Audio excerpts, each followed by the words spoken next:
The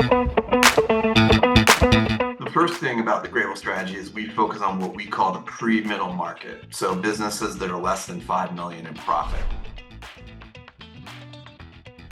Listening to the founders and the management teams, we really start with the super fundamentals during the diligence process.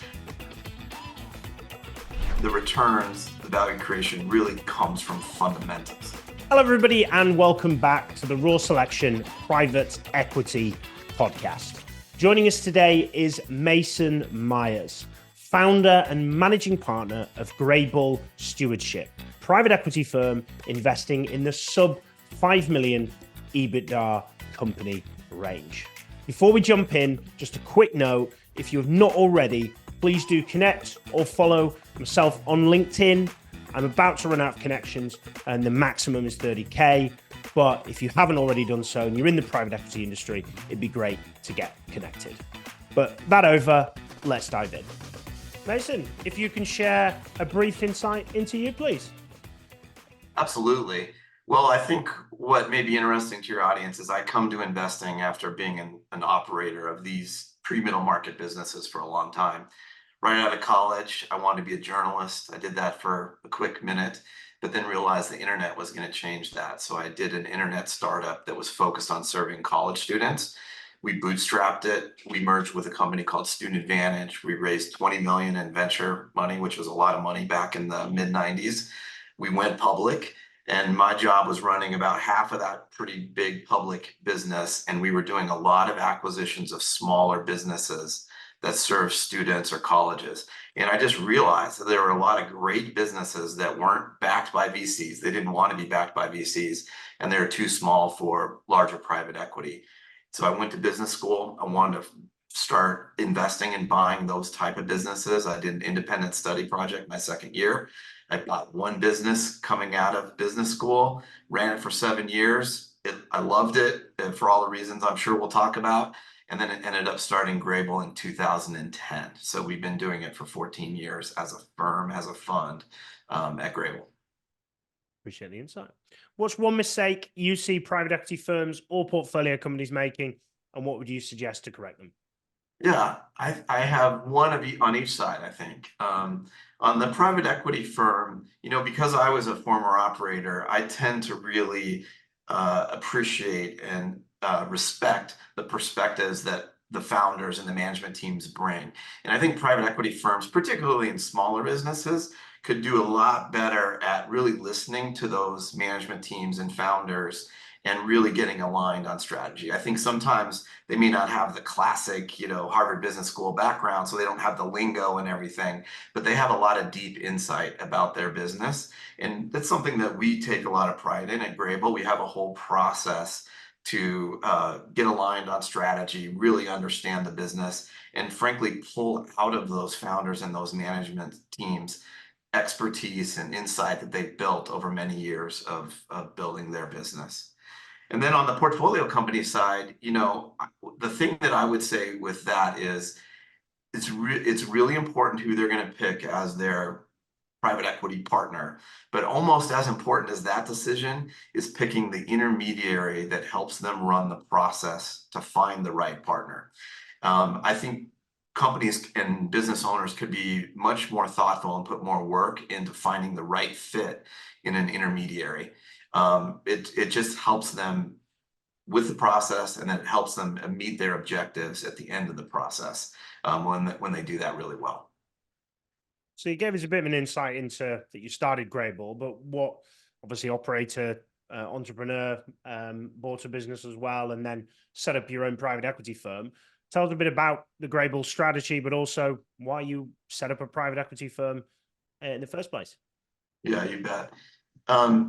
The first thing about the Grable strategy is we focus on what we call the pre-middle market. So businesses that are less than 5 million in profit.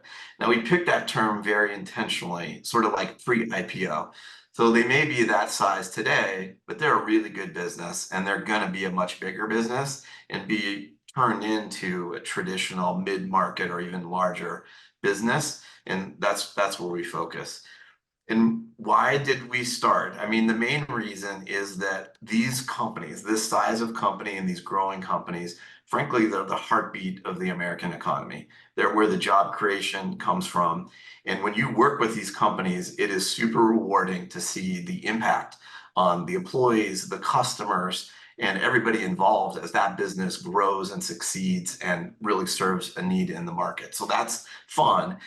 Another reason is there's a big opportunity there. It's pretty underserved by traditional capital markets today, in my opinion. There's a lot more good companies that could use capital to grow or do a transaction for some reason than there is capital focused on that space.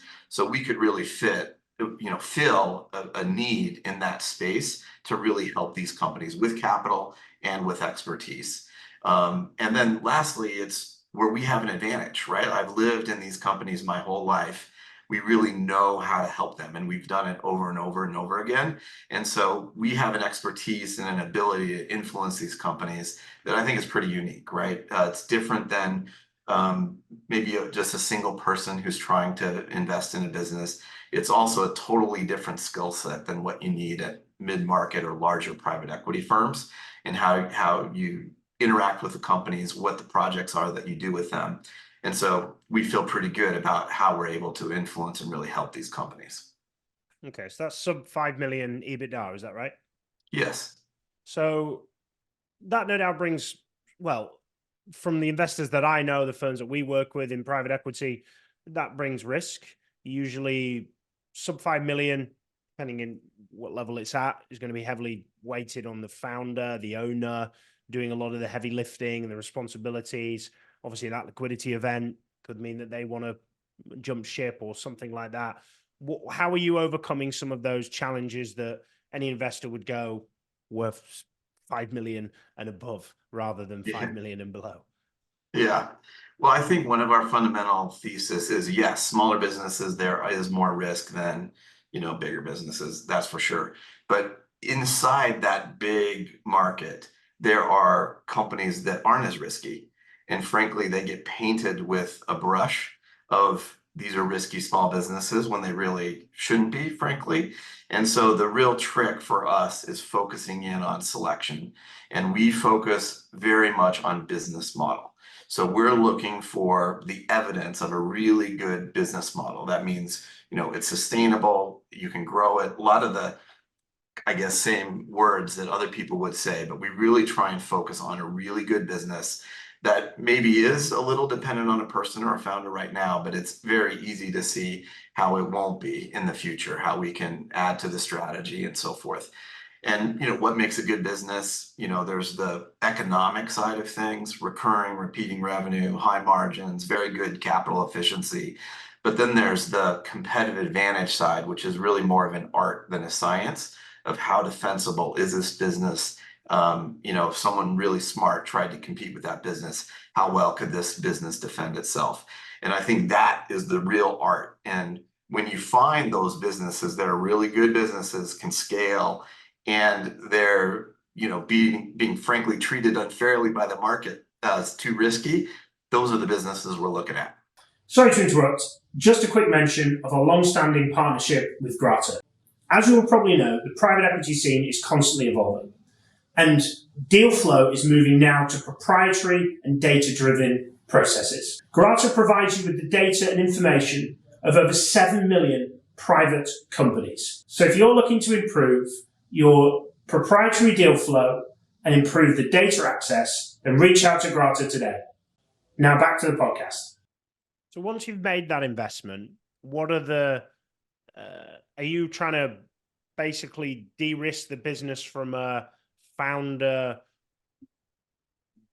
reliance, from an owner reliance? Are you finding all these ways of basically how do you scale to, well, where are you looking to scale the businesses to? And then secondly, what are you doing with those organizations to drive that scale? Obviously, considering what we regard as any business has risk when investing, whether it be 200 million EBITDA or 5 million EBITDA, but obviously yours brings different levels of or different aspects of risk. Yeah. Well, I'd break it down into two broad categories. One is making it a better business, and then two, making it a bigger business. And as many of recent guests have talked about, both of those should lead to valuation increases and multiple expansion. But on the first part, making the business a better business, speaking to, listening to the founders and the management teams, we really start with the super fundamentals during the diligence process. We're not only just doing the check the box diligence things. We're really trying to get aligned on strategy and what the things are that we're going to do to make the business better. So we do a process in the beginning that's starts with defining the industry, define the customer needs, the value proposition to the customers, which ends up with a strategy statement. Now, a strategy statement is a different thing than a mission statement or a vision statement. Strategy statement is much more, what is your objectives? And then how are you going to get there? So it defines your competitive advantage, and it defines some of the activities that you're going to do to get there. And we find that to be super important to get aligned with the management team, which will then have a different recipe for every business about where the value creation or making the business better will come from. In some cases, we'll transition a business from, one-time customer contract revenue to recurring revenue business, which obviously creates a lot of value because future people who look at the business are going to see a recurring revenue business. They're going to have a lot more confidence in the future of that revenue stream. There are things we can do to improve the margin profile or the capital efficiency. And also some of the things like fill in the management team, right? Oftentimes they're not going to have every seat filled. And one thing that we have at our firm is we have more operating people who are full-time on our payroll, participating in incentive compensation than we do investment people. So we're able to provide a legal officer or a CFO or recruit people or do a sales and marketing implementation project. So we can fill in temporarily until the company is ready to go to the next level. And that process usually takes a couple, 3 years, right? You often hear in big private equity, we have a 100-day plan, right? And they're going to do all this stuff in 100 days. In our businesses, you need a couple, 3 years, right? To do all the things that you're going to do to make the business better. If you try to do them all in 100 days, they just don't have enough people at the company to do all those projects. So it's interesting that you've built a business around operating partners, because it's something I'm posting a lot more on LinkedIn about at the moment, is my belief from learning from much smarter people than me, both on this podcast and in obviously the private conversations that I have. The operating partner model is where value creation occurs, and financial engineering and just simply doing roll-ups to increase EBITDA on the basis of consolidation of back office infrastructure is no longer the real winner in private equity. So I'm preaching to a lot of people that need converting. Clearly, you've been converted, Mason, and for me to hear you say we have more operating partners or operating expertise in our organization than we do investors. Other than the fact that what I've just said, why have you done that? And obviously, it's proving useful and working for you on the basis of what you just communicated. Yeah, I mean, one thing that I love about this space is the returns, the value creation really comes from fundamentals, right? It's improving the business. It's not just financial engineering. In fact, financial engineering is a very small piece of the value creation. And so when you start to think about, okay, how are you going to make these businesses better? In the beginning, right, it was just me, right? I would do an accounting project or I would do a sales and marketing project. I quickly realized it's much better to have an expert in setting up accounting systems, people, processes in a proper way for a mid-market company than what I could do. So go hire an accounting expert. Same with sales and marketing or technology or legal or whatever it might be. And it just, I think it's particularly relevant in this size company. But I also think it's where the value creation comes from. So it makes all the sense in the world to invest in the core lever of how you're going to create value. So Raw Selection is built on completing the difficult searches, the searches that the big strat firms have struggled with, and we've built our track record and our basis on working with lower and middle market private equity firms across Europe and North America on the searches for the firm and for the portfolio companies that other firms have been incapable of completing. So if you're exploring a new opportunity, either within a private equity firm or a portfolio C-suite executive in a peer-backed setting, please do reach out to us at Raw Selection. We'd love to support you in securing your next role within the private equity industry. Alongside the podcast, we're passionate about giving back to the industry and giving people information that they can run and utilize. One thing we do regularly every year is we run salary reports on accurate and live data of people that we've interviewed and people that have shared their information with us. So if you're looking to compare your current compensation or your compensation for your next hire in your private equity firm or portfolio company, then please check out our YouTube channel and see the playlist of salary surveys. If obviously you look and do diligence a lot of these businesses and organizations, for businesses sub 5 million EBITDA, what are the things that if you were there 2 years prior to them exiting to you, which you may be with your if you've got strong proprietary deal flow, but what would you be telling them to do in order to give the most, obviously slightly counterintuitive, but the better and stronger business there is, the more you can take it further, for them to increase their EBITDA multiples and to bring more value to the business prior to engaging with someone like yourself, Mason? What are the common problems that you see, or the things that you genuinely begin to fix as soon as you pick up, which you wish they'd fixed before? Yeah, I think there's a sort of focus on a couple things. One is, what are the things that could hold back their valuation, sort of the negative factors, right? If they're not good on here, it influences them negatively. And then what are the things that could influence the valuation more sort of offensively or positively? The first thing is accounting. Like, I realize that when a lot of people are starting a business, it's sort of the last thing on their mind, right? They're focused on cash, they're focused on paying their bills and getting the revenue to come in. But there's a point where, accounting is the language of business, and you need to have your accounting be GAAP so that people can understand, what your business is doing and all that sort of thing.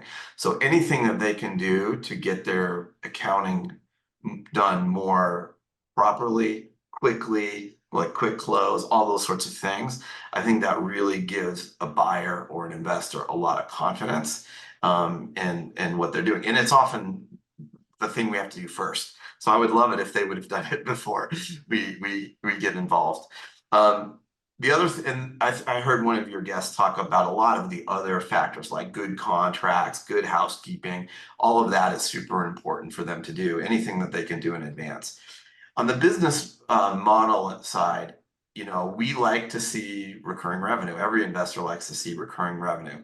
It just creates confidence that the revenue stream will be there. It makes it easier to grow the company. So anything that they can do to make their revenue streams more predictable, more recurring, more giving the investor more confidence in the future of that revenue stream, I think that's a good thing.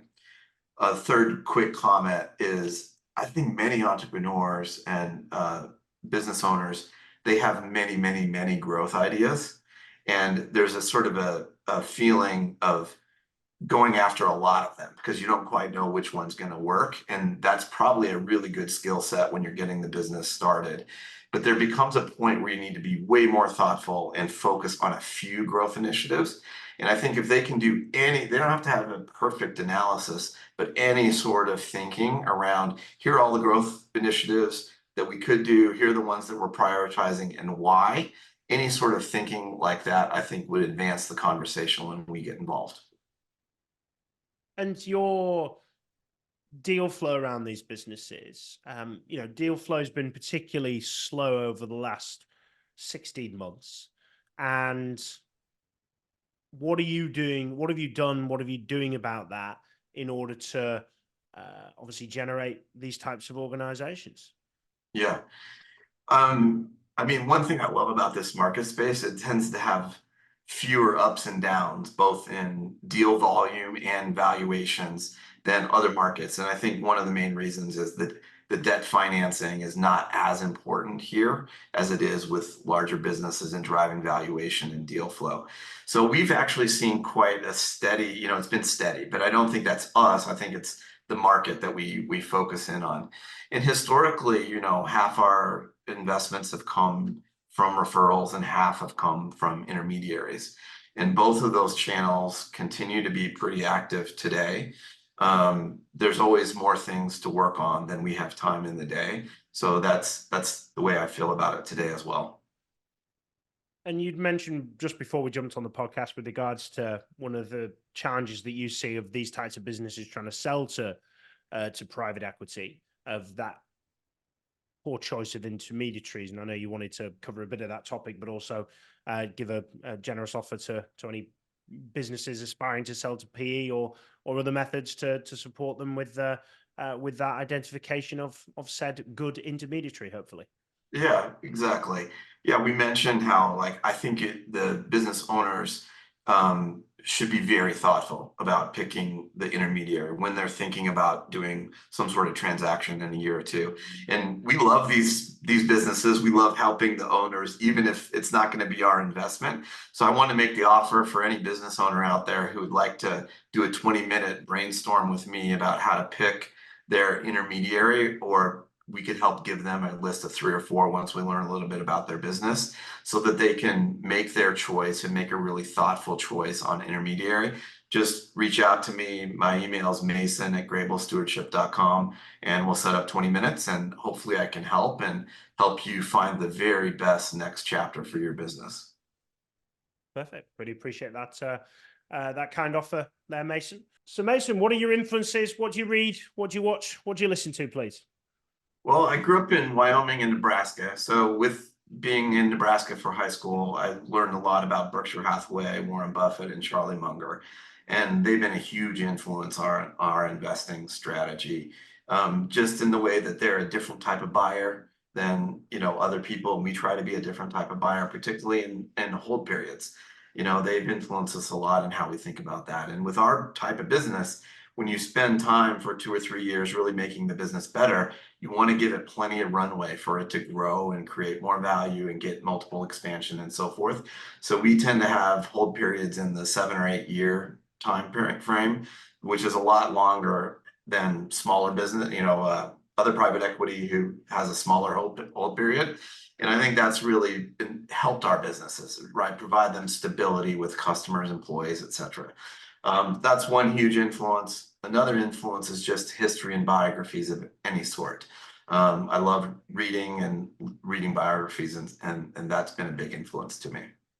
What biographies have you read that you would highly recommend? I'm going to guess you've read some Warren Buffett's. Well, it's not his biography; it's someone else writing for him, isn't it? But there's various different ones out there. Well, I've read tons of business biographies, but we did my wife and I went to Philadelphia recently.